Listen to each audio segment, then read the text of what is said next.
In this video, I am going to explain 3 places that can cause for knee pain. I want to focus on posterior medial, posterior lateral, and posterior part in general. So 3 parts: posterior medial, posterior lateral, and posterior part. I am very surprised that many people actually complain knee pain on posterior part. Of course, other people complain anterior knee pain, medial knee pain, lateral knee pain.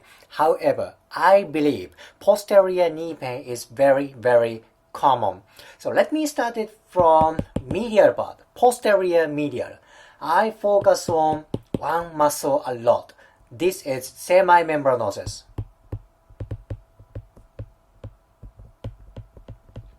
Semimembranosus is part of hamstrings, right? Why do I focus on this muscle a lot? Because this muscle inserts to a lot of places. This muscle attaches to so many places on posterior medial knee joint. Let's say, like, you see this connective tissue? This connective tissue is oblique popliteal ligament.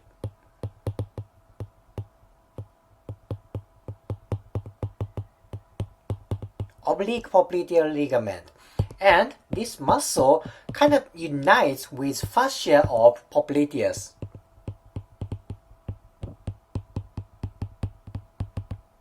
I will talk about popliteus later. This muscle is important for posterior lateral knee pain. Okay? Semimembranosus attaches to fascia of popliteus. And there's more. Semimembranosus attaches to medial meniscus. Medial meniscus, and of course it attaches to tibia. There are a lot of more attachments for more detail, but I would like to talk about as simple as possible. Oblique popliteal ligament, that's here. Fascia of popliteus. Medial meniscus, that sounds very important because function of meniscus is shock absorbing system around knee. Very, very important. If semimembranosus gets tight, maybe biomechanics of medial meniscus is aggravated. Thus, that dysfunction may create knee pain, right? Very important. And tibia. See, semimembranosus has a lot of attachment on posterior medial surface of knee joint. Very important. That's about it. Semimembranosus, posterior medial surface. Very important. Now let me talk about posterior lateral part, which is related to popliteus. Alright, posterior lateral part. Key muscle is this one. You already know this, right? Popliteus. Attachment of popliteus is not that many like semimembranosus. It's simply femur, and tibia. And surprisingly, popliteus attaches to lateral meniscus. That's also important. Semimembranosus attaches to medial meniscus. Popliteus attaches to lateral meniscus. So, adequate tension of these two muscles are so important for meniscus balance, don't you think? Semimembranosus, medial meniscus. Popliteus, lateral meniscus. If these muscles get tight, that aggravates function of meniscus. Thus, that dysfunction can trigger knee pain, knee dysfunction, don't you think? Anyway, popliteus, that attaches to femur, tibia, and lateral meniscus. And popliteus has important relationship with ligament. What about this one? This is arcuate popliteal ligament.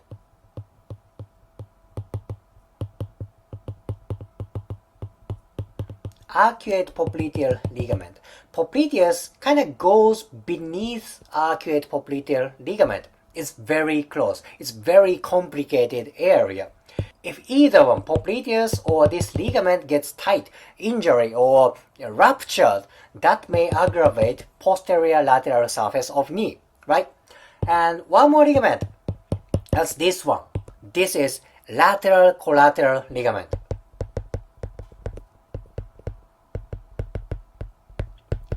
Lateral collateral ligament, also known as LCL, very important ligament on lateral surface of knee.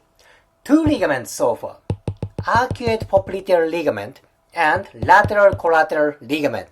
And popliteus kind of goes beneath these two ligaments. See, this area is very compact area, very busy area. If there's injury on popliteus, now that's serious problem for posterior lateral part of knee joint. Oh my gosh, semimembranosus, popliteus, very, very important. At last, let me explain one muscle that can trigger posterior knee pain, posterior knee dysfunction. Last one is this one. This is gastrocnemius. Gastrocnemius is calf muscle. This is important for ankle movement. It's for plantar flexion. However, look at its attachment. It attaches to femur. And it's very close to joint capsule. Joint capsule is about here.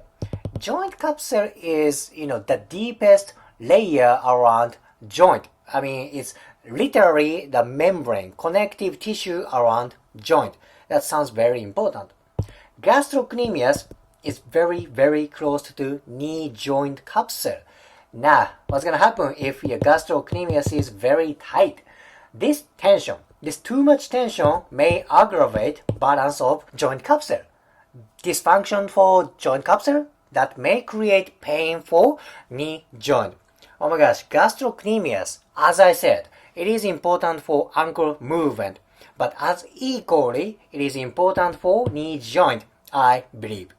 So in today's video, I explained 3 muscles that are important for posterior knee dysfunction. Semimembranosus, that's important for posterior medial part. It has a lot of attachment on posterior medial corner. Next one is popliteus. That's important for posterior lateral corner. At last, gastrocnemius. That's generally around posterior surface. Why? Because it is very, very close to joint capsule of knee. I hope today's information helps for your career, like a clinical experience, training, self-care, and I hope today's info is good for your education. If you liked today's video, please hit the like button, comment, and subscribe. See you next video.